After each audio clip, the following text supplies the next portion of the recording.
যে কোনো লড়াইয়ে, যে কোনো রাজনৈতিক প্রকল্পে, যে কোনো তাজদিদের প্রক্রিয়ায় সঠিক পলিসি থাকা, সঠিক স্ট্র্যাটেজি থাকা এবং শত্রুকে সঠিকভাবে চিহ্নিত করা অত্যন্ত গুরুত্বপূর্ণ। এটা ছাড়া কখনো আপনি সফল হতে পারবেন না। এটা জজবা দিয়ে করলে হবে না, এটা আবেগ দিয়ে করলে হবে না, এটা উইশফুল থিঙ্কিং দিয়ে করলে হবে না, অথবা হিকমার নামে সুবিধাবাদের মাধ্যমে এটা করলে হবে না। কালকে যদি বনি ইসরায়েল মসজিদ আল আকসা ধ্বংস করে দেয়, কালকে যদি তারা ওখানে থার্ড টেম্পল বানানো শুরু করে, তাদের তৃতীয় মন্দির বানানো শুরু করে, কে কি করবে বলেন? গাজায় একটা হসপিটাল আছে খান ইউনুসে একটা অ্যাম্বুলেন্স আসছে, অ্যাম্বুলেন্স থেকে একটা বাচ্চা নামছে, 10-11 বছর বয়স, ওর কাছে একটা ব্যাকপ্যাক, ওখান থেকে রক্ত পড়তেছে। আল জাজিরা সাংবাদিক জিজ্ঞেস করছে যে এখানে তোমার এখান থেকে রক্ত পড়তেছে কেন, তোমার ব্যাগে কি? বলছে আমার ভাই।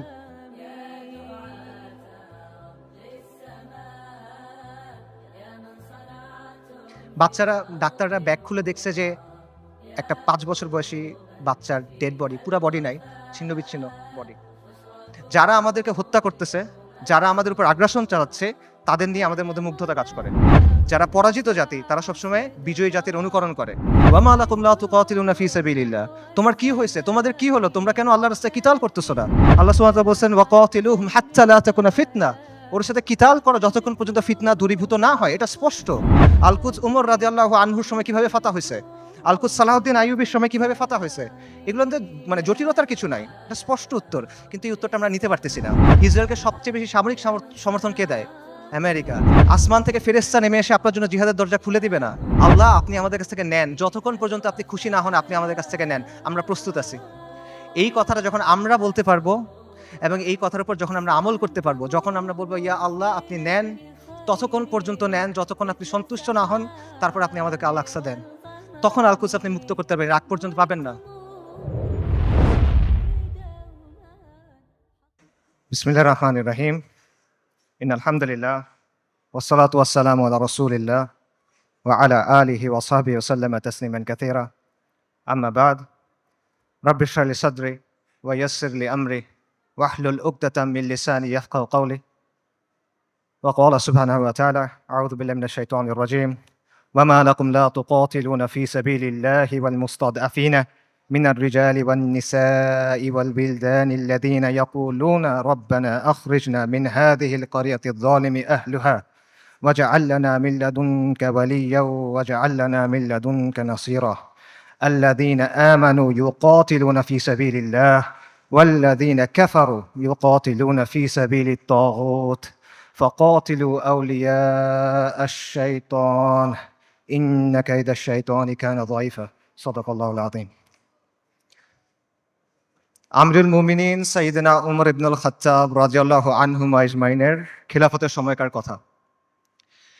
পারস্যের বিখ্যাত সেনাপতি গভর্নর হুরমুজান মুসলিমদের হাতে বন্দী। তাকে উমর ইবনুল খাত্তাবের সামনে আনা হইল। ওমর রাদিয়াল্লাহু তখন ব্যস্ত, বিভিন্ন জায়গায় তিনি মুসলিম সেনাবাহিনীকে পাঠাচ্ছেন। তিনি হুরমুজানকে প্রশ্ন করলেন যে আমরা মুশরিকদের ভূমিতে অভিযান পাঠাচ্ছি, এ ব্যাপারে তোমার কি মতামত? জবাবে হুরমুজান বলল, এই ভূমি এবং এই ভূমিগুলার অধিবাসীদের অবস্থা হলো একটা পাখির মতো। পাখির 2টা ডানা, 2টা পা, একটা মাথা। একটা ডানা ভেঙে ফেলবেন আর একটা ডানা থাকবে। 2টা ডানা ভেঙে ফেলবেন, পায়ের উপর ভর দিয়ে থাকবে। কিন্তু যদি মাথা কেটে ফেলেন তাহলে আর কোনো কিছু কোনো কাজে আসবে না। মুসলিমদের শত্রুদের অবস্থা হলো, একটা ডানা হলো রোমের কায়সার, রোমের সম্রাট, আরেকটা ডানা হলো পারস্য, 2টা পা আর মাথা হলো খসরু। আপনি যদি খসরুকে আক্রমণ করেন এই পাখি শেষ হয়ে যাবে, আপনি মুসলিমদের বলেন খসরুকে আক্রমণ করতে। ওমর রাদিয়াল্লাহু আনহু এই পরামর্শ গ্রহণ করলেন এবং ইতিহাস সাক্ষী যে এই স্ট্র্যাটেজি সফল হয়। ওমর ইবনুল খাত্তাব রাদিয়াল্লাহু আনহু আজমাইনের খিলাফতের সময় অর্ধেক পৃথিবীর উপর ইসলামী শাসন কায়েম হয়। যে কোনো লড়াইয়ে, যে কোনো রাজনৈতিক প্রকল্পে, যে কোনো তাজদিদের প্রক্রিয়ায় সঠিক পলিসি থাকা, সঠিক স্ট্র্যাটেজি থাকা এবং শত্রুকে সঠিকভাবে চিহ্নিত করা অত্যন্ত গুরুত্বপূর্ণ। এটা ছাড়া কখনো আপনি সফল হতে পারবেন না। এবং এই জিনিসটা করতে হবে বাস্তবতার নিরিখে, শরিয়ার আলোকে এবং নিজের সামর্থ্য অনুসারে। এটা জজবা দিয়ে করলে হবে না, এটা আবেগ দিয়ে করলে হবে না, এটা উইশফুল থিঙ্কিং দিয়ে করলে হবে না, অথবা হিকমার নামে সুবিধাবাদের মাধ্যমে এটা করলে হবে না। আমি মনে করি আজকে যে বিষয়টা নিয়ে আলোচনা, আল কুদসের মুক্তি কোন পথে, সেই আলোচনার ক্ষেত্রে এই বিষয়টা মাথায় রাখা অত্যন্ত গুরুত্বপূর্ণ। এবং আল কুদসের মুক্তি কোন পথে, এই আলোচনাটাও জরুরি। কারণ ওয়ান্স অ্যান্ড ফর অল আমাদের সামনে এটা স্পষ্ট হওয়া জরুরি যে আল কুদস কিভাবে মুক্ত হবে। গত 409 দিন ধরে গাজায় আমাদের মুসলিম ভাই বোনদের হত্যা করা হচ্ছে, তাদের উপর হত্যাযজ্ঞ চলতেছে, তাদের উপর ধ্বংসযজ্ঞ চলতেছে। শিশুদের হত্যা করা হচ্ছে, নারীদের হত্যা করা হচ্ছে, বৃদ্ধদের হত্যা করা হচ্ছে, পুরুষদের তো হত্যা করা হচ্ছেই। তারা মারা যাচ্ছেন বুলেটের আঘাতে, বোমার আঘাতে, ধ্বংসস্তূপের নিচে চাপা পড়ে, শ্বাসরুদ্ধ হয়ে, জ্যান্ত আগুনে পুড়ে, চিকিৎসার অভাবে, ওষুধের অভাবে, অনাহারে, না খেতে পেয়ে। বাসাবাড়ি থেকে শুরু করে হসপিটাল, ইউনিভার্সিটি, রিফিউজি ক্যাম্প, কোনো কিছু বাকি নাই। ইহুদিরা সব জায়গায় হামলা করতেছে। পৃথিবীর top medical journal the Landsat সেটা বলছে যে গাজায় প্রায় 2 লক্ষ মানুষ মারা গেছে, কিন্তু এই সংখ্যাটা নিশ্চিত করা যাচ্ছে না, কারণ লাশগুলো ধ্বংসস্তূপের নিচে চাপা পড়ে আছে। এবং এটা পুরো পৃথিবীর কাছে স্পষ্ট যে ইহুদিরা এখানে একটা গণহত্যা চালাচ্ছে, এথনিক ক্লেন্সিং করতেছে, জাতিগত নিধন এবং জেনোসাইড চালাচ্ছে তারা। খোদ ICJ, international court of justice, তারা বলছে গাজায় যেটা হচ্ছে এটা গণহত্যা হিসেবে কোয়ালিফাই করতে পারে। অ্যান্ড ইয়েট কেউ কিছু করে নাই। এটা সবার চোখের সামনে হচ্ছে, এটা কোনো পাথরের নিচে হচ্ছে না, কোনো গর্তের ভিতরে হচ্ছে না, কোনো অন্ধকার কোনায় হচ্ছে না। এটাকে বলা হচ্ছে the world's most televised genocide. এটা লাইভ স্ট্রিমিং হচ্ছে, আপনি চোখের সামনে দেখছেন কি হচ্ছে, আপনি লাইভ আপডেট পাচ্ছে, বাকি কেউ কিছু করে নাই। আন্তর্জাতিক আইন, মানবাধিকার, আন্তর্জাতিক সম্প্রদায়, জাতিসংঘ কেউ কিছু করে নাই, তারা এখানে নিষ্ক্রিয় দর্শক। আর পশ্চিমা বিশ্ব, আমেরিকা, ইউরোপ, তারা সক্রিয়ভাবে এই গণহত্যায় মদত দিচ্ছে। তারা ইসরায়েলকে অস্ত্র দিচ্ছে, তারা ইসরায়েলকে ফিনান্সিয়ালি হেল্প করতেছে, এবং তারা ইসরায়েলকে কূটনৈতিকভাবে হেল্প করতেছে। আর মুসলিম বিশ্বের মুসলিম বিশ্বের শাসকদের কি অবস্থা? তাদের অবস্থা হলো তারা একদিকে কিছু বিবৃতি দিচ্ছে, আর পেছনে তলে তলে তারা ইসরায়েলের সাথে নর্মালাইজেশন করতেছে। এটা হলো বাস্তবতা। এবং এই সব কিছুর পরে যে কথা, সেটা হলো মসজিদ আল আকসা আজকে বনু ইসরায়েলের দখলে। এটা হলো বাস্তবতা। কালকে যদি বনু ইসরায়েল মসজিদ আল আকসা ধ্বংস করে দেয়, কালকে যদি তারা ওখানে থার্ড টেম্পল বানানো শুরু করে, তাদের তৃতীয় মন্দির বানানো শুরু করে, কে কি করবে বলেন? যাদের কথা এতক্ষণ বললাম, এরা কে কি করবে? কেউ কিচ্ছু করবে না। এটা বাস্তবতা। খালাস, এর চেয়ে খারাপ আর কোনো পরিস্থিতি হইতে পারে না। কাজেই এই অবস্থায় এই প্রশ্নের উত্তরটা আমাদের কাছে স্পষ্ট হওয়া দরকার যে আল কুদসের মুক্তি কোন পথে। এবং এই প্রশ্নের উত্তর কঠিন না, এই প্রশ্নটাও সহজ, প্রশ্নের উত্তরও সহজ। আল্লাহ আজ্জা ওয়া জাল কোরআনে এই প্রশ্নের উত্তর দিয়ে দিয়েছেন। আমাদের ইতিহাস থেকে এই প্রশ্নের উত্তর স্পষ্ট, এবং এই সময়েও, এই যুগেও, সাম্প্রতিক সময়েও এই প্রশ্নের উত্তর অনেকে আমাদের কাছে স্পষ্ট করে দিয়েছেন। কিন্তু স্পষ্ট উত্তর, সহজ উত্তর আমরা সহজে মানতে পারি না। উত্তর অনেক সহজ, উত্তরটা নেওয়া কঠিন। সো এই জন্য এই প্রশ্নের উত্তরটা স্পষ্ট করা দরকার। আমি আসলে এই জন্যই আজকে আসছি। আমার এখানে আসার কথা ছিল না, আই হ্যাড ডিফারেন্ট প্ল্যান্স। এই সেমিনারটা আমার অ্যাটেন্ড করার কথা ছিল না। যে কয়টা কারণে অ্যাটেন্ড করা, তার অন্যতম বা প্রধান কারণ হলো যে আমার কাছে মনে হয়েছে আমি অনেক জায়গায় গেছি, অনেক কথা বলছি, বাট এই কথাগুলো বলা হয় নাই, এবং এই কথাগুলো বলা প্রয়োজন। সো এগুলো বলার জন্য আমি আসলে এখানে আসছি। এবং আজকে দেখবেন যে অনুষ্ঠানের যে অন্য টপিকগুলো আছে, সেটার সাথে আমার টপিকটা একটু ডিফারেন্ট। মূল টপিকগুলো হলো যে ইসলামের প্রস্তাবনা, সমাজের ক্ষেত্রে, রাষ্ট্রের ক্ষেত্রে। এই টপিকটা একটু ডিফারেন্ট, কারণ আমি রফিক ভাইকে বলছিলাম যে আমি সেমিনারে আসবো, বাট আমাকে এই টপিকে কথা বলতে দিতে হবে। আমি আসছি দুইটা কারণে। এক হলো আপনাদের সামনে স্পষ্ট করে দেওয়ার জন্য যে আল কুদসের মুক্তি কোন পথে, যাতে আপনাদের কোনো অজুহাত না থাকে, আপনারা যেন পরে গিয়ে বলতে না পারেন কেউ আমাদেরকে বলে নাই, আমরা জানতাম না, আমরা বুঝি নাই। এই অজুহাতটা সরায় নেওয়ার জন্য আসছি। আর আমি এই জন্য আসছি যাতে যেই দিন আল্লাহ আজ্জা ওয়া জালের সামনে গিয়ে দাঁড়াইতে হবে আমার, সেদিন যেন আমি এটুক বলতে পারি যে আমি কিছু করতে পারি নাই, কিন্তু এই কথাটা আমি আমার কমের সামনে বলছিলাম।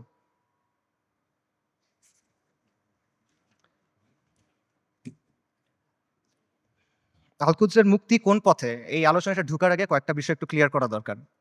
একটা বিষয় হলো যে শত্রুর নির্মমতা বা শত্রুর নিষ্ঠুরতা, এটা আসলে এখানে মূল সমস্যা না। কারণ এর চেয়েও নির্মম, এর চেয়েও নিষ্ঠুর ঘটনা আমাদের ইতিহাসে ঘটছে, এই উম্মার সাথেই ঘটছে। প্রথম ক্রুসেডের কথা চিন্তা করেন, যখন ক্রুসেডাররা জেরুজালেম দখল করে নিল 1099 সালের জুলাইয়ের 15 তারিখ, আজকে থেকে 925 বছর আগের কথা। খ্রিস্টান ইতিহাসবিদরা লিখছে যে তারা এমনভাবে ম্যাসাকার করছে যে রাস্তায় কিছু কিছু জায়গায় পায়ের গোলারি পর্যন্ত মানুষের রক্ত ছিল, আর কিছু কিছু জায়গায় রক্ত ছিল হাঁটু পর্যন্ত, মুসলিমদের রক্ত। এবং তারা জেরুজালেম পর্যন্ত যাওয়ার সময় যতগুলো শহর পার হয়েছে প্রত্যেকটা শহরে ম্যাসাকার করছে, রেপ করছে, লুট করছে, আর্সন করছে, আগুন লাগাই দিছে। এবং এখানেই শেষ না, তারা ক্যানিবালিজম করছে। ক্যানিবালিজম বুঝেন? মানুষের মাংস খাওয়া। এটা ঐতিহাসিকভাবে প্রমাণিত। সিরিয়ার উত্তর পশ্চিমে একটা শহর আছে আল মারাতুন নুমান। এই শহরে 1098 সালে খ্রিশ্চিয়ান হিস্টোরিয়ানদের লেখার মধ্যে আসে যে তারা মুসলিমদের লাশ সিদ্ধ করে খাইছে, বড়দের লাশ, প্রাপ্তবয়স্কদের লাশ, এবং শিশুদের লাশ স্পিড রোস্ট করছে। স্পিড রোস্ট মানে বোঝেন? একটা বড় লোহার শিক থাকে, সেই শিকের মধ্যে একটা জন্তুকে এফর ওফর করা হয়, মনে করেন একটা কবুতর বা একটা মুরগি। তারপর এটা আগুনের উপর ঝুলানো হয় শিকটা, তারপর এটা ঘুরানো হয়, তখন আগুনটা ঝলসায় মাংসটা রান্না হয়। আপনারা অনেক সময় দেখবেন যে গ্রিল চিকেন এভাবে রান্না করে। এইভাবে মুসলিমদের শিশুদের রান্না করে খাইছে। আমি বানায় বলতেছি না। ক্যানিবলস অ্যান্ড ক্রুসেডার্স একাডেমিক পেপার আছে, খুঁজে দেখেন, সেখানে প্রাইমারি সোর্স দেওয়া আছে, 12টা খ্রিশ্চিয়ান সোর্স থেকে এটা প্রমাণিত। এই ঘটনা আমাদের সাথে ঘটছে। তাতারদের কথা চিন্তা করেন, বলা হয় যে মঙ্গলরা যখন বাগদাদ আক্রমণ করছিল 40 দিন পর্যন্ত মুসলিমদের হত্যা করছে। দজলা নদীর পানি লাল আর কালো হয়ে গেছে। লাল হলো মুসলিমদের রক্তে, কালো হলো সবকিছু পুরাই দিছে, ছাই গিয়ে নদীর পানিতে মিশছে, পানি কালো হয়ে গেছে। নবী সাল্লাল্লাহু আলাইহি ওয়াসাল্লামের সময়ের কথা চিন্তা করেন। খাব্বাব ইবনে আরাদ রাদিয়াল্লাহু তাআলা আনহু, তিনি রাসূলুল্লাহ সাল্লাল্লাহু আলাইহি ওয়াসাল্লামের সাথে এসে যখন কথা বলতেছেন, রাসূলুল্লাহ বলতেছেন যে তোমাদের আগে এমন উম্মাত ছিল যাদের হাড় থেকে মাংস লোহার চিরুনি দিয়ে আলাদা করা হয়েছে, তাদের মাথা থেকে দ্বিখণ্ডিত করা হয়েছে, এবং সাহাবীদের উপর তো অনেক অত্যাচার নির্যাতন হয়েছে, এটা আমরা জানি। কাজেই অত্যাচার নির্যাতন এটা এখানে মূল ইস্যুটা না। আমার কথা ভুল বুঝবেন না, আমি বলতেছি না যে আমাদের গাজ্জার ভাই বোনরা তারা যেই কুরবানি করতেছেন, যে কষ্ট করতেছে, আমি এটা ডাউন প্লে করতেছি না। I am saying this just to put this things into perspective. মানে বিষয়টা বোঝা যে এইটা আগে ঘটেনি এমন না, এরকম ঘটনা আগেও ঘটছে। সমস্যা এখানে না, সমস্যা অন্য জায়গায়। সমস্যাটা হলো যে ক্রুসেডারদের সময় যখন আগ্রাসন হয়েছে, তাতারদের সময় যখন আগ্রাসন হয়েছে, তখন মুসলিমরা ক্রুসেডারদের সামরিক শক্তিকে সমীহ করত। তারা তাতারদের যে হিংস্রতা, এটা নিয়ে কনসার্ন ছিল, কিন্তু ওদের নিয়ে ফ্যাসিনেশন ছিল না, তাদের নিয়ে মুগ্ধতা ছিল না। আপনি তাদের লেখা যদি পড়ে দেখেন, দেখবেন যে ক্রুসেডের সময় যেসব মুসলিম হিস্টোরিয়ানরা লিখছেন, তারা ক্রুসেডারদের নিয়ে মজা করতেছে যে তাদের কাজকর্ম এমন কেন, তাদের বিশ্বাস এমন কেন, তাদের কালচার এমন কেন। তাতারদের সময় একটা বিখ্যাত ঘটনা আছে, অনেক আলেমদের আলোচনায় শুনবেন, যে হুলাকু খানের মেয়ে, বলা হয় হুলাকু খানের মেয়ে, তাতারদের নেতার মেয়ে বাগদাদ শহরে বের হয়েছে। সে একজন আলেমকে দেখছে, তাকে গিয়ে প্রশ্ন করতেছে, এই তোমাদের কোরআনে না লেখা আছে আল্লাহ তোমাদের বিজয়ী করবেন, আল্লাহ তোমাদের কর্তৃত্ব দিবেন, তোমরা সম্মানিত হবা? আর এটা কোরআন তো ভুল, কারণ আমরা তোমাদের উপরে কর্তৃত্ব করতেছি, তোমরা আমাদের অধীনস্থ। তখন সেই আলেম বলছেন যে রাখাল যখন ভেড়া নিয়ে যায়, তখন সাথে কিছু কুকুর নিয়ে যায়, গার্ড ডগস। কেন নেয়? কারণ ভেড়া যখন পাল থেকে বের হয়ে যায়, তখন কুকুর ছেড়ে দিতে হয়। কুকুরের ধাওয়া খেয়ে ভেড়াগুলো আবার পালে ফেরত আসে। তোমরা তাচাররা হলো এই কুকুর। আল্লাহ তোমাদেরকে পাঠাইছেন কারণ আমরা দিন থেকে সরে গেছি। তোমাদের ধাওয়া খেয়ে আমরা দিনের দিকে যখন ফিরবো, তখন যিনি তোমাদের ছাড়ছেন তিনি তোমাদের আবার বেঁধে ফেলবেন। সুবহানাল্লাহ। আন্ডারস্ট্যান্ডিংটা খুব ক্লিয়ার। তাদের মধ্যে অনুশোচনা ছিল, দুঃখ ছিল, কিন্তু কোনো কনফিউশন ছিল না, শত্রুকে নিয়ে মুগ্ধতা ছিল না। তারা এটা ক্লিয়ার ছিল যে আমরা দিন থেকে সরছি, এই জন্য আজকে আমাদের এই অবস্থা, আমাদের দিনে ফেরত আসতে হবে। কিন্তু আমাদের আজকের কি অবস্থা? আমাদের অবস্থাটা কমপ্লিটলি ডিফারেন্ট।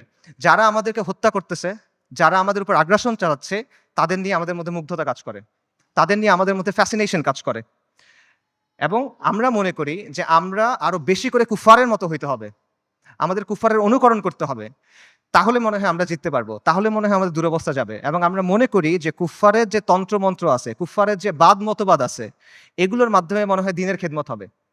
আমরা এটা চিন্তা করতেছি। এগুলো কেন হচ্ছে? কারণ শত্রুর দিন নিয়ে আমাদের মধ্যে মুগ্ধতা আছে, আর আমাদের দিন নিয়ে আমাদের মধ্যে আছে হীনম্মন্যতা। ইবনু খালদুন একটা কথা বলছেন যে the vanquish always imitates the victor. যারা পরাজিত জাতি তারা সবসময় বিজয়ী জাতির অনুকরণ করে। এক্স্যাক্টলি সেম জিনিসটা এখানে হচ্ছে। ক্রুসেডের সময়, মঙ্গলদের আগ্রাসনের সময় আমরা সামরিক এবং রাজনৈতিকভাবে পরাজিত ছিলাম, কিন্তু আদর্শিকভাবে পরাজিত ছিলাম না। এখন আমরা সামরিক, রাজনৈতিকভাবে পরাজিত, আমরা আদর্শিকভাবে পরাজিত, আমরা মনস্তাত্ত্বিকভাবে পরাজিত। এই কারণে সহজ যে উত্তর, সহজ যে সমাধান, এটা আমরা গ্রহণ করতে পারি না। আল-কুদসের মুক্তি কোন পথে হবে? আল-কুদসের মুক্তি হবে জিহাদের মাধ্যমে, কিতালের মাধ্যমে, তরবারির ধারালো অগ্রভাগ দিয়ে আল-কুদস মুক্ত হবে, আর কোনো কিছু দিয়ে হবে না। আল্লাহ আযজা ওয়া জাল কোরআনে বলছেন আল-কুদসের জন্য আপনার করণীয় কি?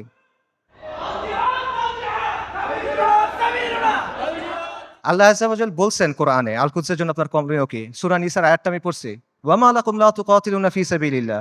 তোমার কি হয়েছে? তোমাদের কি হলো? তোমরা কেন আল্লাহর রাস্তায় কিতাল করতেছো না? এই জিনিসটা স্পষ্ট। আল্লাহ সুবহানাহু ওয়া তাআলা বলছেন, ওয়া আইদ্দু লাহুম মাসতাতাতুম মিন কুওয়া। তোমরা প্রস্তুত করো তাদের সে জিহাদের জন্য। আল্লাহ সুবহানাহু ওয়া তাআলা বলছেন, ওয়া কাতিলুহুম হাত্তা লা তাকুনা ফিতনা।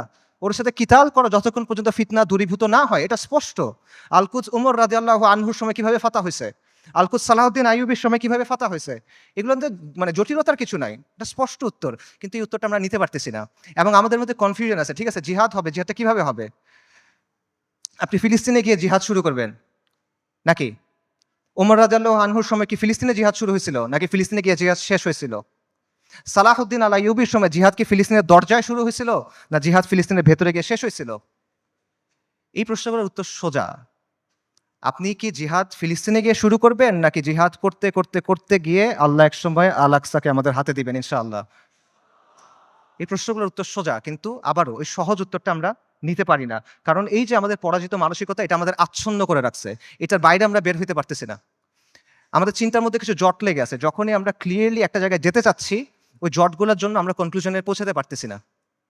সুফিদের একটা কথা আছে যে আপনি যখন কোনো গ্লাসে বিশুদ্ধ পানি দিবেন, তার আগে ওই গ্লাস থেকে ময়লা ফেলে দিতে হবে। সো আপনি যদি ঠিক অ্যান্সারটা দিবেন, তার আগে ভুল অ্যান্সারটা সরায় নিতে হবে। এজন্য আমি মূল অ্যান্সারে যাচ্ছি, তার আগে অল্প কিছু বিষয় কভার করি। আমাদের মাথায় কিছু জট লেগে আছে, সেই জটগুলো ক্লিয়ার করার চেষ্টা করি। প্রথম যে জটটা খুলতে হবে সেটা হলো, আল কুদসের ইস্যুর নিয়মতান্ত্রিক কোনো সমাধান নাই। এটার কোনো অনুমোদিত সমাধান নাই। এটার কোনো বৈধ সমাধান নাই। বর্তমান বিশ্ব ব্যবস্থার অধীনে যতগুলো নিয়মতান্ত্রিক পথ আছে, যতগুলো বৈধ পথ আছে, যতগুলো অনুমোদিত পথ আছে, এগুলোর কোনোটা দিয়ে ফিলিস্তিন মুক্ত হবে না। আর যেই পথে ফিলিস্তিন মুক্ত হবে, আল কুদস মুক্ত হবে, এটা কোনোদিনও এই বিশ্ব ব্যবস্থায় বৈধ পথ হবে না। এটা কখনো তারা মেনে নিবে না। এটা সবসময় তাদের চোখে অপরাধ থাকবে। এটা সবসময় তাদের চোখে অবৈধ থাকবে এবং এটা সবসময় তাদের চোখে সন্ত্রাস হিসেবে গণ্য হবে। এটা হলো রিয়ালিটি। এটা চিন্তা করেন যে, যে জাতিসংঘ আর যেই আন্তর্জাতিক আইনের মাধ্যমে ইসরায়েলের প্রতিষ্ঠা হইল, সেই জাতিসংঘ আর সেই আন্তর্জাতিক আইন দিয়ে আপনি কিভাবে আল কুদস মুক্ত করবেন? ইসরায়েল রাষ্ট্র প্রতিষ্ঠিত হয়েছে কিভাবে? জায়নিস্ট আন্দোলনের মাধ্যমে, ব্রিটিশদের সাহায্যে, আমেরিকার সাহায্যে, আন্তর্জাতিক আইন আর জাতিসংঘের ফ্রেমওয়ার্কের মধ্যে। এই বিশ্ব ব্যবস্থা, এটা ইসরায়েলকে জন্ম দিছে এবং এই বিশ্ব ব্যবস্থা ইসরায়েলকে টিকায় রাখছে। তাহলে এই বিশ্ব ব্যবস্থার অধীনে যতগুলো সম্ভাব্য সমাধান আছে, কোনোটা দিয়ে আপনি ইসরায়েলকে সরাইতে পারবেন না। সম্ভাব্য সমাধান কি বলেন? One state solution, two state solution. একটা রাষ্ট্র হবে, ইহুদি রাষ্ট্র, সেখানে সবাই থাকবে, অথবা একটা ইহুদি রাষ্ট্র, একটা ফিলিস্তিনি রাষ্ট্র। এই তো সলিউশন। দুই ক্ষেত্রে তো ইসরায়েল থাকতেছে, খালি সীমানার হেরফের হচ্ছে। কাজে এইভাবে আপনি যদি পুরা আল কুদসকে মুক্ত করতে চান, আপনি বিশ্ব ব্যবস্থার অধীনে নিয়মতান্ত্রিক কোনো বৈধ পথ নাই। এটা স্পষ্টভাবে বুঝতে হবে। তথাকথিত আন্তর্জাতিক আইন, মানবাধিকার এসব মেনে আপনি আল কুদসকে মুক্ত করতে পারবেন না। এগুলো হলো আপনার জন্য বাধ্যতামূলক, ওদের জন্য অপশনাল। ইসরায়েল কতগুলো মানবাধিকার ভঙ্গ করছে, ইসরায়েল কতগুলো আন্তর্জাতিক আইন ভঙ্গ করছে, আমেরিকা ইরাক আর সিরিয়াতে কি করছে, ফ্রান্স এখন আফ্রিকাতে কি করতেছে, ইভেন জাতিসংঘের যে শান্তিরক্ষা বাহিনী, এর আগে সুদান, হাইতি, লাইবেরিয়া, কঙ্গো এসব জায়গায় গিয়ে সাধারণ মানুষকে রেপ করতেছে। এগুলো মানবাধিকার লঙ্ঘন না? আন্তর্জাতিক আইনের ভঙ্গ হয় না এখানে? কার কি হয়েছে? কিচ্ছু হয় নাই। এটা ওরা বানাবে, আপনি মানবেন। এটা ওরা মানার জন্য না। আপনি এগুলো বিশ্বাস করে বসে আছেন, লাভ নাই। এগুলো হলো, এগুলো দিয়ে ওরা আপনার হাত দুই পেছনে বেঁধে রাখবে, তারপর ইসরায়েল এসে আপনাকে জবেহ করবে। এরা আমাদেরকে নারী অধিকারের কথা বলবে, শিশু অধিকারের কথা বলবে, মানবাধিকারের কথা বলবে, পর্দার সমালোচনা করবে, নিকাবের সমালোচনা করবে, শরিয়ার সমালোচনা করবে। তারপর আমাদের বইয়ের মধ্যে এলজিবিটি ঢুকাবে। কিন্তু যখন লিটারেলি হাজার হাজার নারী, শিশু, বৃদ্ধ মারা যাচ্ছে, জেনোসাইড হচ্ছে, এথনিক ক্লেন্সিং হচ্ছে, তখন এরা এসে কি বলবে? Israel has the right to defend itself, we must condemn Hamas. এই তো অবস্থা। এটা হলো আন্তর্জাতিক আইন এবং মানবাধিকারের অবস্থা। আমেরিকাতে একজন বিখ্যাত দায়ী ছিলেন, মালিকা শাহবাজ, ম্যালকম এক্স, এই নামে চিনবেন অনেকে। ওনার একটা কথা আছে, খুব বিখ্যাত কথা, এবং আমি মনে করি এই কথাটা আমাদের সবার বোঝা উচিত। উনি বলছেন, we want freedom by any means necessary, we want justice by any means necessary, we will strike at injustice by any means necessary. অর্থাৎ মুক্তির জন্য, মর্যাদার জন্য, সম্মানের জন্য, অন্যায় বন্ধ করার জন্য যা যা করা প্রয়োজন তা সবই করতে হবে। সহজ। ম্যালকম এক্স আফ্রিকান আমেরিকান ছিলেন, পশ্চিমা বিশ্বের বাস্তবতা উনি খুব কাছ থেকে দেখছেন, এবং ওনার মধ্যে হীনমন্যতা ছিল না, জাতে ওঠার টেন্ডেন্সি ছিল না। ওনার এই চিন্তা ছিল না যে আমার কৈফিয়ত দিতে হবে, তাই উনি সহজ কথাটা সহজে বলে দিয়েছেন।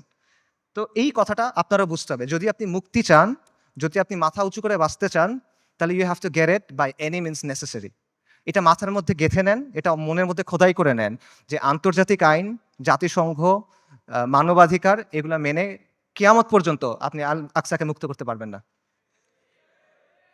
এটা অনেকে বুঝবেন, ঠিক আছে, জাতিসংঘ দিয়ে আল আকসা মুক্ত হবে না, তাহলে মুক্ত হবে কিভাবে? অনেকগুলো মুসলিম দেশ আছে, এই মুসলিম দেশগুলোকে আমাদের সামাজিক অর্থনৈতিকভাবে শক্তিশালী করতে হবে, সামরিকভাবে শক্তিশালী করতে হবে, তাহলে মনে হয় কোনো এক সময় আল-কুদস মুক্ত হয়ে যাবে। না, এভাবেও হবে না।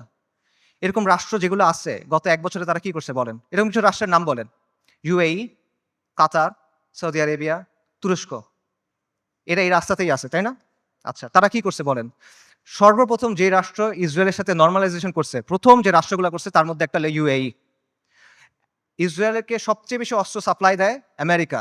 সেই অস্ত্র ইসরায়েলে পৌঁছায় কিভাবে? যে রুটগুলো ব্যবহার হয়ে পৌঁছায় তার একটা হলো কাতারে। গাজায় যে অস্ত্র দিয়ে আপনার ভাই বোনকে হত্যা করা হচ্ছে, সেই অস্ত্র এসে প্রথমে পৌঁছাচ্ছে কাতারে। সৌদি আরব কি করতেছে? একদিকে পেছনে নরমালাইজেশনের চেষ্টা করতেছে, আরেকদিকে মরুভূমির মধ্যে কনসার্ট হচ্ছে। ইসরায়েলের চ্যানেল 13 একটা প্রতিবেদন আছে, সেখানে বলা হয়েছে যে যখন লোহিত সাগরে ব্লকেট দিল হুথিরা, ইয়েমেনের হুথিরা যখন লোহিত সাগরে ব্লকেট দিল, তখন ইসরায়েলে কার্গো গেছে কিভাবে? দুবাই, জর্ডান এবং সৌদি আরবের মধ্য দিয়ে। আর যারা এগুলোর বিরুদ্ধে কথা বলার মতো মানুষ, সেই হকপন্থী ওলেমায়ে কেরাম, শত শত ওলেমায়ে কেরাম গত 7-8 বছর ধরে তাদের জেলে। আর তুরস্কের কথা আপনি বলবেন, মানে তুরস্কের অনেক রেটরিক আছে, অনেক কথা তুরস্কের বিরুদ্ধে বললে অনেকে মন খারাপ করেন।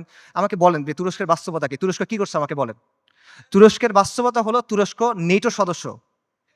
তুরস্কের বাস্তবতা হলো তুরস্কের মিলিটারি আইডিএফ এর সাথে জয়েন্ট মিলিটারি এক্সারসাইজ করে। সো আপনি যদি মনে করেন যে এইটার মাধ্যমে হবে, এটা আসলে অবাস্তব চিন্তা ভাবনা। এই রাষ্ট্রগুলো, এই শাসনগুলো আন্তর্জাতিক বিশ্ব ব্যবস্থার অংশ, এগুলোর সাথে আপোষ করে তারা টিকে থাকে। এবং আধুনিক মুসলিম রাষ্ট্রগুলো, তথাকথিত মুসলিম রাষ্ট্রগুলোর যে শাসন ব্যবস্থা, এটা হলো ঔপনিবেশিক শাসন ব্যবস্থার ধারাবাহিকতা।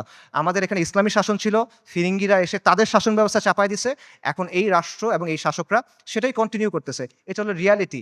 কাজে বিশ্ব ব্যবস্থা যদি দুর্বল হয়, এই শাসকদের মস্তক কেঁপে উঠবে।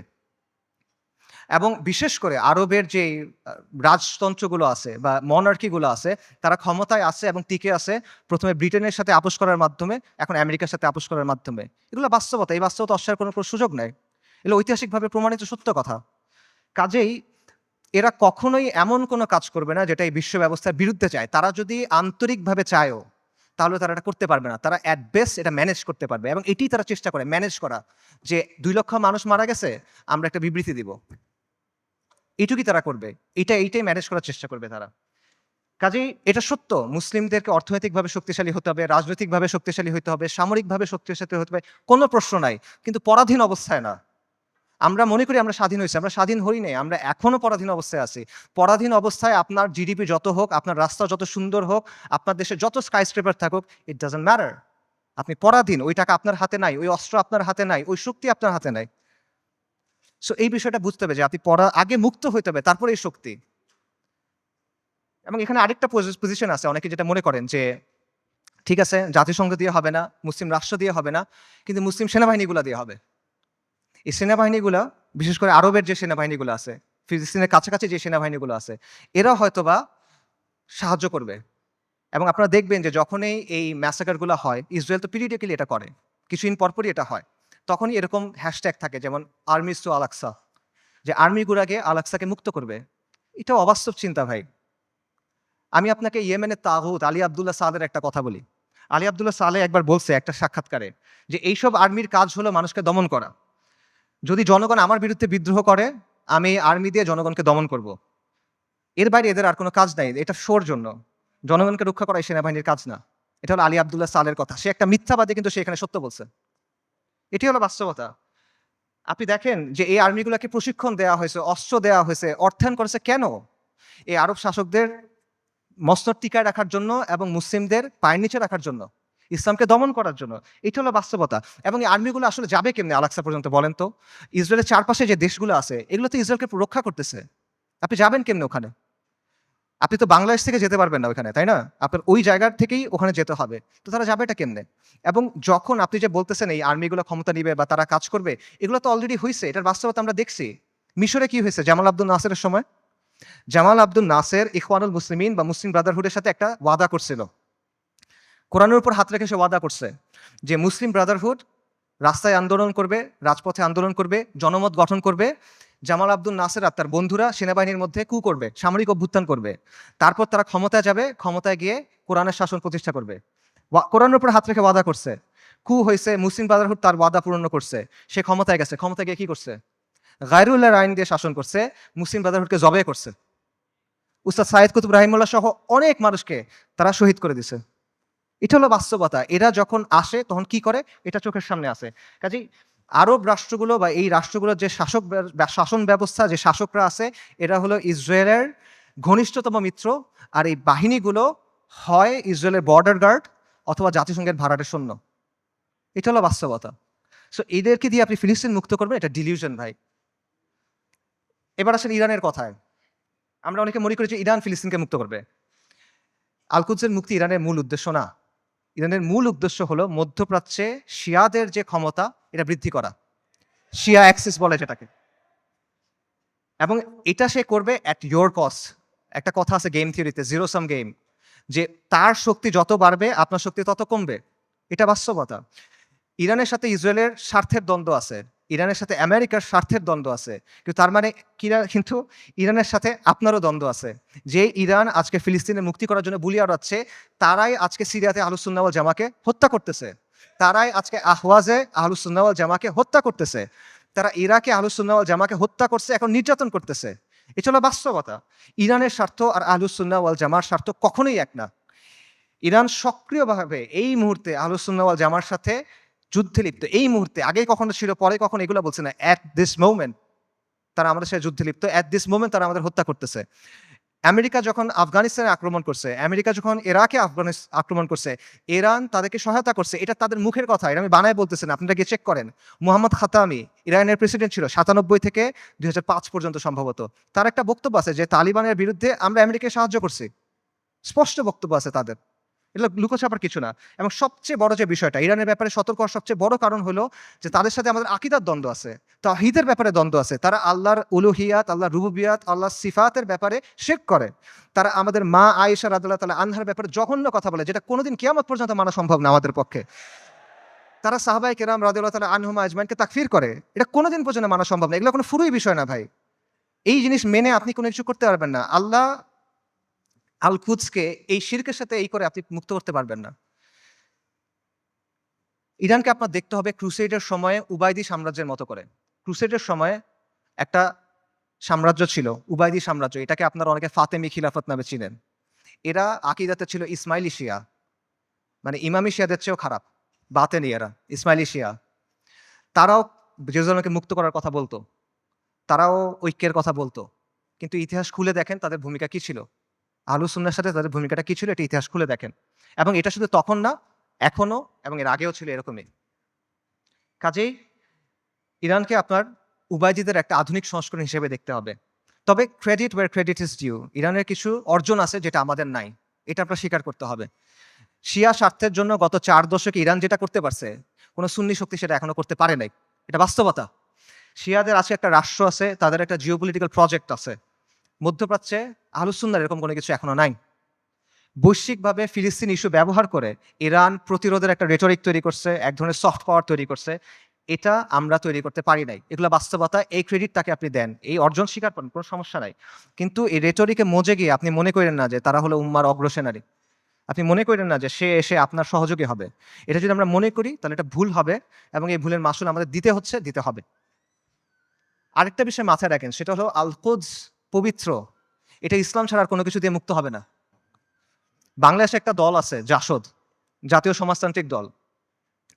80-র দশকে এই দলের অনেক মানুষ ফিলিস্তিনে গেছিল লড়াই করতে। আপনারা জানেন কিনা আমি জানি না। মেজর জলিলের নাম শুনছেন, উনি জাসদের সাথে ছিল। ওনার মাধ্যমে অনেকে তখন সেখানে গিয়ে লড়াই করছিল। এই যে ইয়াসির আরাফাতদের যে দল ছিল পিএলও, এটার সাথে তারা ওখানে গিয়ে লড়াই করছিল, এগুলো ডকুমেন্টেড। তো এই জাসদ বা এই পিএলওর হাতে আল্লাহ কখনো আল কুদসের মুক্তি দিবেন না। মূলহিত কমিউনিস্ট সেকুলারিস্ট ন্যাশনালিস্টদের হাতে আল্লাহ আল কুদসকে দিবেন না। আল কুদস মানে কি? আল কুদস মানে পবিত্র, পবিত্র জিনিস মানুষ আল্লাহ অপবিত্রদের হাতে দিবেন না, অসম্ভব। যেই বিজয় আল্লাহ প্রথমে দিচ্ছেন আল ফারুকের কাছে রাদিয়াল্লাহু আন, যেই বিজয় আল্লাহ দিচ্ছেন সালাহউদ্দিনের কাছে, এটা আল্লাহ কোনো কমিউনিস্টকে দিবেন না, এটা আল্লাহ কোনো জাতীয়তাবাদীকে দিবেন না। এটা যদি মুক্ত হয়, এটা ইসলামের নামে মুক্ত হবে। যতদিন পর্যন্ত ইসলামের নাম না আসবে, এটা যদি আপনি বাহ্যিকভাবে মনে হয় মুক্ত হয়েছে, তাও এটা আসলে মুক্ত হবে না। এবং এখানে এটাও বুঝেন যে ফিলিস্তিনের মানুষরা নিজে নিজে আল-কুদসকে মুক্ত করতে পারবে না। ঠিক আছে? আমরা সবাই ফিলিস্তিনের জিহাদ সমর্থন করি। সবাই সমর্থন করে এটা। কমিউনিস্টরাও সমর্থন করে। কিন্তু ফিলিস্তিনের মানুষ নিজেরা, গাজার মানুষ খালি গাজাতে লড়াই করতেছে। আল-কুদস মুক্ত হবে না। পশ্চিম তীরের মানুষ শুধু পশ্চিম তীরে লড়াই করতেছে। ফিলিস্তিন মুক্ত হবে না। এটা সম্ভব না। উমর রাদিয়াল্লাহু আনহুর সময় আবারও চিন্তা করেন, ইতিহাসের কথা চিন্তা করেন। ফিলিস্তিন কি ভেতর থেকে মুক্ত হয়েছিল না বাইরে থেকে গিয়ে মুক্ত করা হয়েছিল? সালাহউদ্দিন আর আইয়ুবের সময় চিন্তা করেন, ফিলিস্তিন ভেতর থেকে মুক্ত হয়েছিল না বাইরে থেকে গিয়ে মুক্ত করা হয়েছিল? বাইরে থেকে মুক্ত করতে হবে। এক্স্যাক্টলি এখন আপনার তাই করতে হবে। বাইরে থেকে যোদ্ধা বাহিনী গিয়ে ফিলিস্তিনকে মুক্ত করে আনতে হবে। কিন্তু এখানে সমস্যা। সমস্যাটা হলো যে বাইরে থেকে যে যারা যাবে তারা যাবেটা কিভাবে? ইসরায়েল একটা ৪-৫ লেয়ারের সিকিউরিটি কমপ্লেক্সের ভেতরে বসে আছে। সহজ করে বলি, ইসরায়েল যেতে হলে আপনার ৪টা বা ৫টা পাহাড় টপকাইতে হবে। এভাবে চিন্তা করেন, মনে করেন আফ্রিকার কোনো অঞ্চলে আপনি টাইম মেশিনে করে সালাউদ্দিন আল আইয়ুবী এবং নুরুদ্দিন জিঙ্গি রাহিমাহুমুল্লাহ তাদেরকে নিয়ে আসলেন, তাদের বাহিনীকে নিয়ে আসলেন, তাদেরকে অত্যাধুনিক অস্ত্র দিলেন এবং তাদের একটা মিশন দিলেন, তোমাদের কাজ হলো আবার জেরুজালেম মুক্ত করো, আগে একবার করছিলে আবার করো। তারা যদি এই কাজটা করতে চায় তাদেরকে কে বাধা দিবে চিন্তা করেন। প্রথমে ওইখানকার তথাকথিত মুসলিম শাসক বাধা দিবে, তাদের বাহিনী বাধা দিবে, সেই শাসকদের কিছু অনুগত নামধারী আলেম থাকবে, তারা বাধা দিবে, তারা বলবে এরা খারিজি, তারা বলবে এরা তাকফিরি, তারা বলবে এরা উগ্র, তারা বলবে এরা বাঘি।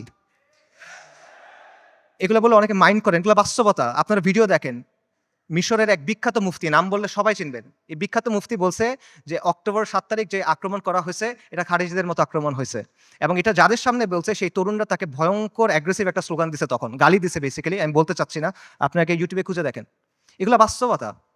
প্রথমে ওই শাসকরা এবং তার বাহিনীরা তাদেরকে বাধা দিবে, তারপর তাদের অনুগত নামধারী আলেমরা, হকপন্থী আলেম অবশ্যই না, নামধারী আলেমরা বাধা দিবে। তারপর কি হবে? তারপর আন্তর্জাতিক বিশ্ব আসবে, এসে স্যাংশন দেওয়ার চেষ্টা করবে, নিন্দা প্রস্তাব জানাবে। তারপর যদি কোনোভাবে তারা আগাইতে পারে, তাদের গিয়ে মোকাবেলা করতে হবে কাদের সাথে? ইসরায়েলকে ঘিরে রাখা আরব দেশগুলা এবং সেগুলোর শাসক এবং সেগুলোর সেনাবাহিনীর সাথে। এগুলো যদি আপনি ক্রস করেন, তখন আপনার লড়াই করতে হবে আমেরিকার সাথে। তারপর আপনি ইসরায়েলের সাথে ফাইট করতে পারবেন, তার আগে না।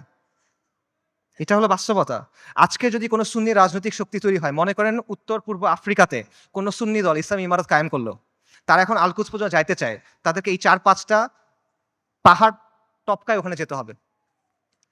কাজেই আল-কুদসের মুক্তির যে ইস্যু, এটা কোনো নির্দিষ্ট অঞ্চলের ইস্যু না, এটা কোনো লোকাল ইস্যু না, এটা একটা গ্লোবাল ইস্যু। এটার সম্পর্ক পুরো বিশ্ব ব্যবস্থার সাথে। এবং আপনি চিন্তা করে দেখেন যে ইসরায়েল রাষ্ট্র অস্তিত্ব আসলো কিভাবে? ১৯৪৭ সালে যখন দ্বিতীয় বিশ্বযুদ্ধ শেষ হইল, যখন মিত্রবাহিনী যুদ্ধে জিতলো, যখন আমেরিকার নেতৃত্বে নতুন বিশ্ব ব্যবস্থা তৈরি হইল, তখন ইসরায়েল রাষ্ট্রের জন্ম হয়েছে।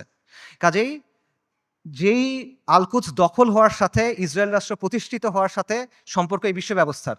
কাজে আপনি যদি আল-কুদসকে মুক্ত করতে চান, আপনি যদি ইসরায়েলের মোকাবেলা করতে চান, এই বিশ্ব ব্যবস্থাকে আপনার পরাজিত করতে হবে। এর সহজ কোনো উপায় নেই আসলে। আর যখন আপনি বিশ্ব ব্যবস্থাকে চেঞ্জ করতে যাবেন, ওটা কিরকম হবে? এটাকে একটা নিট অ্যান্ড ক্লিন প্রক্রিয়া হবে? সহজ প্রক্রিয়া হবে? না, একটা রক্তাক্ত প্রক্রিয়া হবে, ব্রুটাল প্রক্রিয়া হবে। পরিবর্তন যত বেশি হয়, সেটা তত বেশি প্রক্রিয়াটা, পদ্ধতিটা তত বেশি রুক্ষ হয়, তত বেশি কঠিন হয়। এটা হলো বাস্তবতা। পৃথিবীর ইতিহাসে কোনো পলিটিক্যাল সিস্টেমের পরিবর্তন শান্তিপূর্ণভাবে হয় নাই। পলিটিক্যাল সিস্টেম, আপনি একটা ওয়ার্ল্ড সিস্টেমের কথা বলতেছেন, ওয়ার্ল্ড অর্ডারের কথা বলতেছেন, এটা শান্তিপূর্ণভাবে হবে না। কিন্তু আমরা এভাবেই চিন্তা করি। আমি চিন্তা করি আমার চাকরি ঠিক থাকবে, আমার ক্যারিয়ার ঠিক থাকবে, আমার স্ট্যান্ডার্ড অফ লিভিং ঠিক থাকবে, সব কিছু ঠিক থাকবে, জিডিপি ঠিক থাকবে, আমার দেশের ইনকাম পার ক্যাপিটা ঠিক থাকবে, মাঝখান দিয়ে আল-কুদস মুক্ত হয়ে যাবে। এভাবে হবে না। আপনার আমাদের সবাইকে কুরবানি করতে হবে। এটা সস্তা কিছু না ভাই। এটা আপনি সেকুলার ইতিহাস দেখেন, ওয়াহির আলোকে দেখেন, আকলের দিক দিয়ে দেখেন, বাস্তবতার আলোকে দেখেন, আপনি এভাবে মুক্ত করতে পারবেন না। এই পুরা বিশ্ব ব্যবস্থার পরিবর্তনের সাথে এটা জড়িত। আমি সামারি করি। আমি অনেকগুলা না, না, না, না বললাম। সেই না গুলা সামারি করি। বর্তমান বিশ্ব ব্যবস্থার অনুমোদিত কোনো পথে আল-কুদস মুক্ত হবে না। জাতিসংঘ, আন্তর্জাতিক আইন, মানবাধিকার এগুলা দিয়ে আল-কুদস মুক্ত হবে না। মুসলিম বিশ্বের শাসক এবং তাদের অধীনস্থ যে সেনাবাহিনী, এদেরকে দিয়ে আল-কুদস মুক্ত হবে না। ইরানের যে অক্ষ, এটার মাধ্যমে আল-কুদস মুক্ত হবে না। আল-কুদসের অধিবাসীরা একা একা নিজেরা চেষ্টা করে ভেতর থেকে আল-কুদসকে মুক্ত করতে পারবে না। তাকে অবশ্যই বাইরে থেকে হেল্প করতে হবে। কিন্তু বাইরে থেকে কেউ যদি হেল্প করতে যায়, তারা ৪ থেকে ৫টা পাহাড় ডিঙায় যেতে হবে। কাজেই ফিলিস্তিনের মুক্তির বিষয়টা এই বিশ্ব ব্যবস্থার পরিবর্তন করা বা বিশ্ব ব্যবস্থাকে দুর্বল করার সাথে সম্পর্কিত। আল-কুদসকে মুক্ত করতে হলে অবশ্যই এই বিশ্ব ব্যবস্থাকে দুর্বল হইতে হবে। নইলে এটা সম্ভব না। ইল্লা মাশাআল্লাহ। এবং অবধারিতভাবে এই ক্ষেত্রে আপনার অরাজকতা, অস্থিতিশীলতা এবং রক্তক্ষয়ী একটা প্রক্রিয়ার মধ্যে যেতে হবে। এগুলো হলো বাস্তবতা। তাহলে আল কুদসের মুক্তি কিভাবে, সমাধান কিভাবে? আমি বলছি আল কুদসের মুক্তি কিতালের মাধ্যমে, জিহাদের মাধ্যমে। এটা আপনারাও জানতেন অনেকে। আজকে এখানে আসার আগে আপনারা অনেকেই এটা মনে করতেন যে হ্যাঁ, জিহাদের মাধ্যমে আল কুদস মুক্ত হবে। শুধু আপনারা না, যেই ছেলেটা মদ খায়, যে মেয়েটা বয়ফ্রেন্ড নিয়ে ঘুরে, সেও দেখেন মনে করে যে আল কুদস যুদ্ধের মাধ্যমে মুক্তি হবে।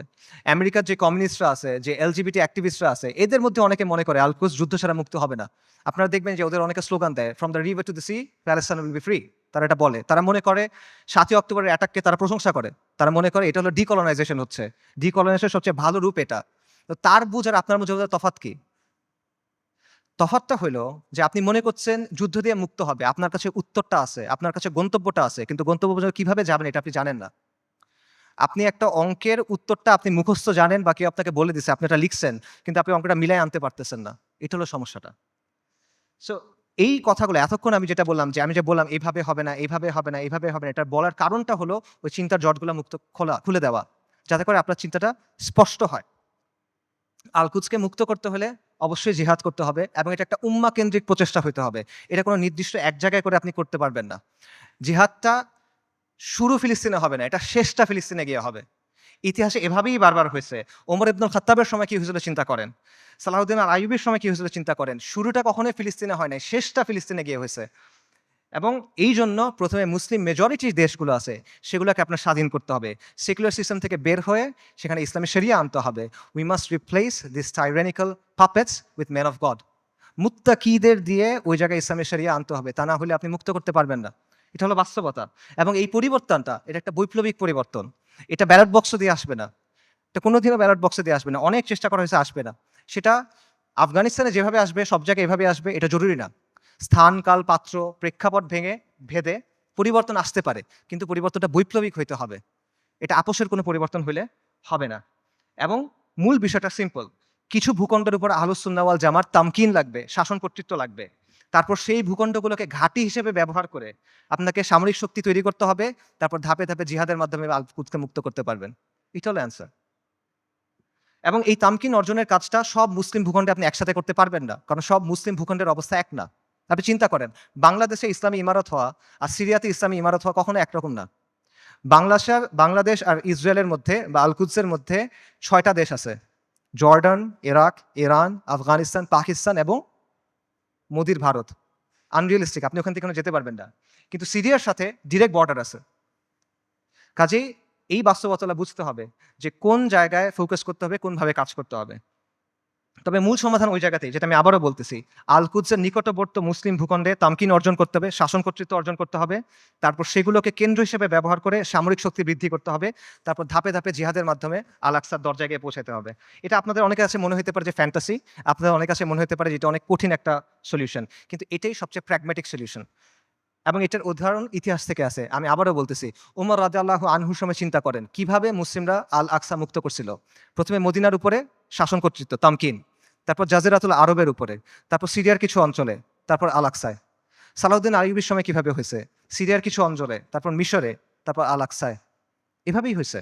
এবং আপনি যদি বলেন যে এটা তো ঠিক আছে, অনেক আগে হয়েছে, বর্তমান সময়ে এভাবে হবে কিনা, বর্তমান সময়েও হবে। আপনার সামনে উদাহরণ আছে। ইরানের কথা চিন্তা করেন। ইরানের ব্যাপারে আমরা বলছি যে ইরানের মাধ্যমে এটা মুক্তি হবে না, ইরানের স্বার্থ আমাদের স্বার্থ এক না, ইত্যাদি। বাকি গত 1 বছরে কেউ যদি ইসরায়েলের সাথে কিছু লড়াই করে থাকে, 2-1টা গুলিও করে থাকে, এটা কে করছে? ইরানই তো করছে। তো এই যে প্রতিরোধ করার সামর্থ্য, এটা সেটা অর্জন করলো কিভাবে? তারা 3টা বা 4টা জায়গাকে ব্যবহার করে এটা করছে। একটা হলো তেহরান মানে ইরান, একটা হলো লেবাননে হিজবুল্লাহ বা হিজবুল শয়তান, একটা হলো ইয়েমেনে হুথিরা, আর একটা হলো ইরাকে তাদের যে মিলিশিয়াগুলো আছে আল বদর ব্রিগেড। এর মাধ্যমে তো তারা এটা করছে। তো এই শক্তিটা তারা তৈরি করছে কিভাবে? নিয়মতান্ত্রিকভাবে করছে। আমাদের অনেক ভাই একই সাথে নিয়মতান্ত্রিক পদ্ধতির ফ্যান, আবার তারা ইরানেরও ফ্যান। এই জিনিসটা সায়েন্স আমি এখনো বুঝতে পারি নাই। ইরানের এই ক্ষমতাটা তৈরি হয়েছে কিভাবে? 79-এ একটা বিপ্লবের মাধ্যমে খোমেনি ক্ষমতায় আসছে। তারপর 80-র দশকে তারা লেবাননে গিয়ে IRGC, যেটা ইসলামিক রেভলিউশনারি গার্ড কর্পস, ঠিক আছে, ইরানের যেটা, তারা গিয়ে লেবাননের যে শিয়া ফ্যাকশনগুলো ছিল সেগুলোকে একত্রিত করছে, তাদেরকে প্রশিক্ষণ দিছে, তাদেরকে ট্রেনিং দিছে। এইটা পরবর্তী থেকে হিজবুল্লাহতে পরিণত হয়েছে। এবং হিজবুল্লাহ কি কোনো নিয়মতান্ত্রিক দল? এটা একটা ডেজিগনেটেড টেররিস্ট অর্গানাইজেশন। খুঁজে দেখেন ইয়েমেনে হুথিরা কিভাবে তৈরি হয়েছে। হুথিদেরকে গিয়ে অর্থ দিছে, প্রশিক্ষণ দিছে, অস্ত্র দিছে কারা? ইরান। হুথিরা কি ডেজিগনেটেড টেররিস্ট দল? সো এই বাস্তবতা আপনার চোখের সামনে আছে, এবং এটা কোনোটা কিন্তু নিয়মতান্ত্রিক মাধ্যমে হয় নাই। এরা শক্তির মাধ্যমে ক্ষমতায় আসছে, শক্তির মাধ্যমে জায়গা করে দিছে, এবং নিজেদের পলিটিক্যাল এজেন্ডা দিয়ে তারা করছে। আমি বলতেছি না রাফিদারের মাধ্যমে ফিলিস্তিন মুক্ত হবে, আমি আবারও ক্লিয়ার করতেছি। আমি জাস্ট আপনাদের এক্সাম্পল দিচ্ছি যে কীভাবে বর্তমান সময়েও এই প্রসেস কাজ করে, কীভাবে তামকিন অর্জনের পরে ধাপে ধাপে আপনি শক্তি অর্জন করতে পারবেন এবং এর প্রতিরোধ করার ক্যাপাসিটি অর্জন করতে পারবেন। এবং এটার আরও অনেক উদাহরণ আছে। বিশ্ব ব্যবস্থাকে চ্যালেঞ্জ করে কিউবা টিকে নাই, বিশ্ব ব্যবস্থাকে চ্যালেঞ্জ করে নর্থ কোরিয়া টিকে নাই, ল্যাটিন আমেরিকার বিভিন্ন রেজিম বিভিন্ন সময় টিকে ছিল না। উদাহরণ শিয়ারদের কাছ থেকে নেওয়ার দরকার নাই, আপনি পারস্য বিজেতা উমর ইবনুল খাত্তাবের কাছ থেকে উদাহরণ নেন, আপনি আহলুস সুন্নাহ ওয়াল জামার গর্ব নুরুদ্দিন সিংহি, সালাউদ্দিন আইয়ুবির কাছ থেকে উদাহরণ নেন, সমস্যা নাই তো। তারা সবাই কি করছে দেখেন, যেই কথাটা আমি বলছি তারা সবাই এটাই করছে। তারা প্রথমে একটা জায়গায় তামকিন অর্জন করছেন, শাসন কর্তৃত্ব অর্জন করছেন, তারপর সামরিক শক্তি বৃদ্ধি করছেন, তারপর ধাপে ধাপে আল কুদস পর্যন্ত গেছেন জিহাদ করতে করতে। এটার বাইরে আর কোনো প্র্যাগম্যাটিক সলিউশন নাই। এটাই সবচেয়ে বাস্তবসম্মত পদ্ধতি, এটাই সবচেয়ে টাইম টেস্টেড পদ্ধতি, এটা হিস্টোরিক্যালি প্রুভেন পদ্ধতি, এটা শরিয়া সম্মত পদ্ধতি, এটা আকল সম্মত পদ্ধতি। এটা কঠিন পদ্ধতি, এটা রুক্ষ পদ্ধতি, বিপদ সংকুল পদ্ধতি, কোনো ডাউট নাই, এটা সহজ পথ না। কিন্তু সহজ পথ নেওয়ার নাম তো ভাই বাস্তববাদী হওয়া না। বাস্তববাদী হলো যেটা করা প্রয়োজন সেটা করা। আপনি একটা গন্তব্যে যাবেন, একটা সহজ পথ, একটা কঠিন পথ। সহজ পথ আপনাকে আরেক জায়গায় নিয়ে যাবে, আপনি ওটা নিলে তো হইল না। সো আমরা কিন্তু বাস্তববাদিতার নামে অতীতে অনেক পদ্ধতি গ্রহণ করছি, এখনো করে যাচ্ছি। এগুলো আমাদের কি দিছে ভাই? কি অর্জন দিছে আমাদের বলেন? জিল্লতি ছাড়া আমাদের কি অর্জন দিছে বলেন? এবং দিন থেকে আমরা সরে গেছি। আরো এক্সাম্পল দেখেন, চীনের কথা মনে করেন। চীন যে গ্লোবাল সুপার পাওয়ার হয়েছে, কিভাবে হয়েছে ভাই? লিবারাল ডেমোক্রেসি মেনে হয়েছে? মানবাধিকার মেনে হয়েছে? একটা ভায়োলেন্ট রেভলিউশনের মাধ্যমে চাইনিজ কমিউনিস্ট পার্টি শাসন কর্তৃত্ব অর্জন করছে, তামকিন অর্জন করছে। তারপর একটা ওয়ান পার্টি স্টেট বানাইছে, ব্রুটালি শক্ত হাতে শাসন করছে, আজকে সে আমেরিকার কন্টেন্ডার হয়েছে। এটা বাস্তবতা ভাই। চীন, তারা কি বিশ্বাস করতে যে জনগণ সব ক্ষমতার উৎস? চীনের বিপ্লবের যাকে স্থপতি বলা হয় মাও সেতুং, তার একটা বিখ্যাত উক্তি আছে, সেটা হলো বন্দুকের নল ক্ষমতার উৎস। পাওয়ার comes from the barrel of the gun. এটা বাস্তবতা। এই বাস্তবতা, political power comes from the barrel of the gun. এটা দুনিয়ার বাস্তবতা। আপনি বাস্তবতা বুঝার পরে বাস্তবসম্মত পলিসি নিতে পারেন। এবং আপনাকে ওই যেটা বলছিলাম, এই পলিসি আপনার নিতে হবে বাস্তবতার নিরিখে, শরিয়ার আলোকে এবং নিজের সামর্থ্য অনুসারে, এবং আপনার শত্রুকে আপনার চিনতে হবে। আমরা শুরুতে হরমুজানের কথা বলছিলাম। মুসলিমদের শত্রুদের তুলনা হলো পাখির মতো। পাখির দুটা ডানা, দুটা পা, একটা মাথা। আজকে 1400 বছর পর্যন্ত ডানা একটা ভেঙে ফেলবেন, আর একটা ডানা থেকে যাবে। দুটা ডানা ভেঙে ফেলবেন, পা থেকে যাবে। মাথা কেটে ফেলবেন, পাখি শেষ। রাইট? তা আজকে 1400 বছর পরে বাস্তবতা কি? মুসলিমদের শত্রুদের অবস্থা একটা পাখির মতো। এক ডানা নেটো, এক ডানা ইসরায়েল, দুই পা হলো এই আরব বিশ্বের শাসকেরা। মাথাকে আমেরিকা। ইসরায়েলকে সবচেয়ে বেশি সামরিক সমর্থন কে দেয়? আমেরিকা। ইসরায়েলকে সবচেয়ে বেশি অর্থনৈতিক সমর্থন কে দেয়? ইসরায়েলকে সবচেয়ে বেশি রাজনৈতিক সমর্থন কে দেয়? বারবার জাতিসংঘের সিকিউরিটি কাউন্সিলে ভেটো কে দেয়? এই শাসকদের মসনদ কে টিকায় রাখে? কাজেই আমেরিকাকে রাজি খুশি রেখে, আমেরিকার মনের মতো করে, আমেরিকার বানানো ছকে খেলে, তাদের ঠিক করা নিয়ম মেনে কোনোদিন পর আল কুদস মুক্ত হবে না। এটা পসিবল না। আপনার আমেরিকার কথা চিন্তা করেন। গত ১ বছর ধরে তাদের সাথে যেই ঘটনাগুলো ঘটতেছে, সেগুলোর কথা চিন্তা করেন। আপনি ওই ছেলেটার কথা চিন্তা করেন, হাফেজ। আপনারা ভিডিও দেখছেন। রিফিউজি ক্যাম্পের ভিতরে আগুনে পুড়ে মারা গেছে। ছেলেটার নাম ছিল শাবান, কোরআনে হাফেজ, সফটওয়্যার ইঞ্জিনিয়ারিং নিয়ে পড়তেছিল। আপনারা রুহ আর রুহ রিমের কথা চিন্তা করেন। ওই যে ছোট্ট মেয়েটা, বিল্ডিং ধসে গেছে, মারা গেছে। তার দাদা তার ডেড বডি বুকে নিয়ে বলতেছে রেম, রুহ আর রুহ।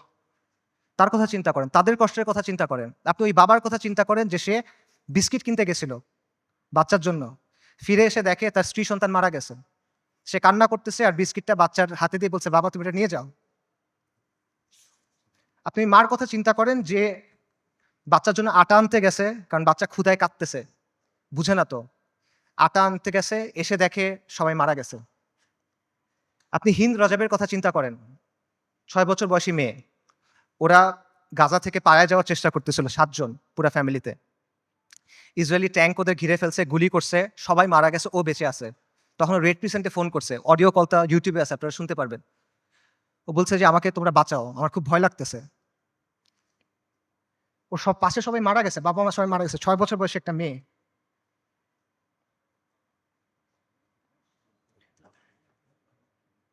এবং শেষ পর্যন্ত 12 দিন পরে ওর ডেড বডি যখন পাওয়া গেছে, দেখা গেছে ওর পুরো ফ্যামিলির ডেড বডি, আর ওর আশেপাশে যে প্যারামেডিকগুলা ওকে বাঁচাতে আসছিল তারাও মারা গেছে, তাদেরকে মেরে ফেলছে ইসরায়েলিরা। ওই ৩ বোনের কথা চিন্তা করেন। ৩ বোন ৩ টা ছবি। ১ম ছবিটা হলো যুদ্ধের আগে। ৩ বোন সেলফি তুলছে, হাসি খুশি। পরের ছবিটা হলো যুদ্ধের সময়। ২ বোন, পেছনে ধ্বংসস্তূপ। ১ বোন মারা গেছে। পরের ছবি ১ বোন, তার হাতে একটা বড় পলিথিন। গার্বেজ ডিসপোজাল ব্যাগ আছে না? কালো রঙের বড় পলিথিন। ওরকম বড় পলিথিন। পলিথিনে কি?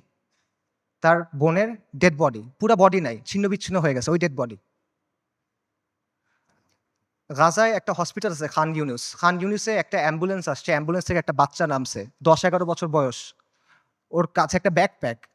ওখান থেকে রক্ত পড়তেছে। আল জাজিরার সাংবাদিক জিজ্ঞেস করছে যে, তোমার এখান থেকে রক্ত পড়তেছে কেন? তোমার ব্যাগে কি?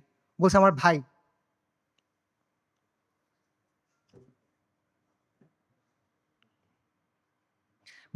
ডাক্তাররা ব্যাগ খুলে দেখছে যে একটা ৫ বছর বয়সী বাচ্চার ডেড বডি, পুরা বডি নাই, ছিন্ন-বিচ্ছিন্ন বডি।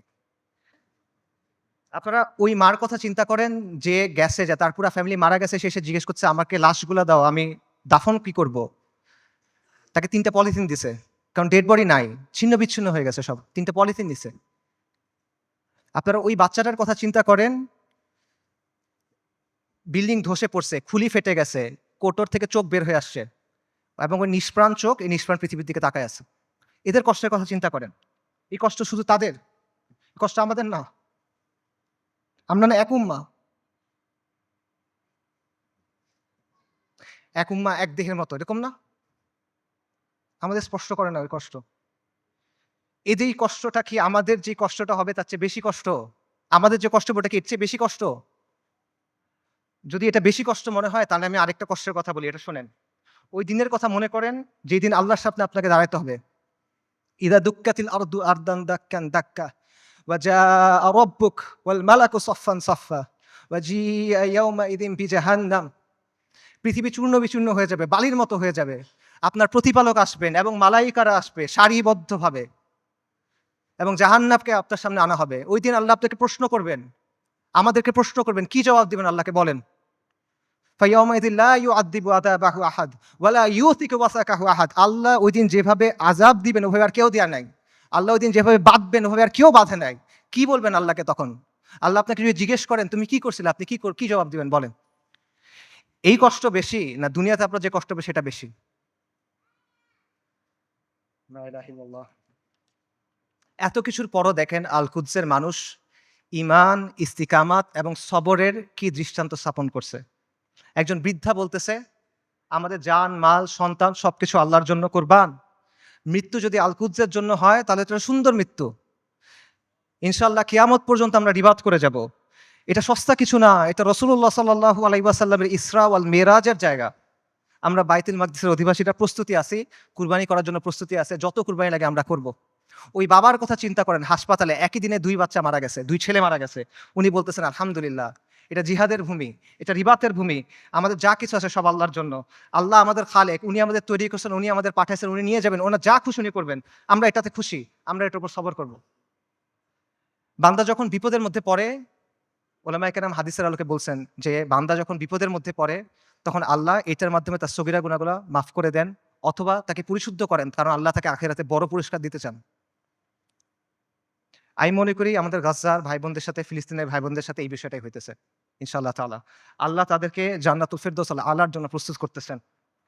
আমি মনে করি আল্লাহ এই বান্দাদের উপর রাজি খুশি হয়ে যাবেন ইনশাআল্লাহ তাআলা। লক্ষের উপরে শহীদ, আলহামদুলিল্লাহ, এটা উম্মতে মুহাম্মদের গর্ব।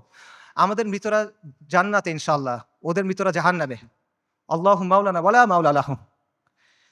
ওই বৃদ্ধের কথা চিন্তা করেন যিনি ধ্বংসস্তূপের মাঝখানে দাঁড়ায় বলতেছেন, আমরা আজও এখানে দাঁড়ায় আছি এবং আমরা এখান পর্যন্ত থাকবো। এই ভূখণ্ড বরকতময়, এই ভূখণ্ডের অধিবাসীরা বরকতময়। আমাদের চারপাশে চূড়ান্ত ধ্বংসযজ্ঞ হয়েছে, কিন্তু আমরা তাও এখান থেকে নড়বো না। আমরা আল্লাহর দিন থেকে নড়বো না। আমরা অটল পাহাড়ের মতো, আমরা উজ্জ্বল তারার মতো। এবং আমি বলবো যে হ্যাঁ, পুরা বিশ্ব সাক্ষ্য দিচ্ছে তারা ঈমানের ক্ষেত্রে অটল পাহাড়ের মতো। পুরা বিশ্ব সাক্ষ্য দিচ্ছে তারা ইস্তিকামাতের ক্ষেত্রে উজ্জ্বল তারার মতো, এবং পুরা বিশ্ব সাক্ষ্য দিচ্ছে আপনি এবং আমি কাপুরুষ। পুরা বিশ্ব সাক্ষ্য দিচ্ছে আপনি আর আমি অক্ষম। পুরা বিশ্ব সাক্ষ্য দিচ্ছে আপনি আর আমি নিষ্ক্রিয়। ইসরায়েলের এক ইসরায়েলের এক সোলজারের ভিডিও আছে। সে বলতেছে, ইংলিশে বলতেছে, আমেরিকান জিও। সে বলতেছে আমরা গাজাকে পরিষ্কার করতেছি, আমরা গাজাকে প্রস্তুত করতেছি, কারণ আমাদের রাজা আসবে, আমাদের মাসিহ আসবে, আমরা তাকে মুকুট পরানোর জন্য প্রস্তুত হচ্ছি, আমরা তৃতীয় মন্দির বানানোর জন্য প্রস্তুত হচ্ছি। তাদের মাসিহকে আল মাসিহ আদ-দাজ্জাল। বনী ইসরাইল মসজিদ আল আকসার সামনে নাচতেছে, উল্লাস করতেছে, স্লোগান দিচ্ছে, তারা বলতেছে মুহাম্মদ মারা গেছে।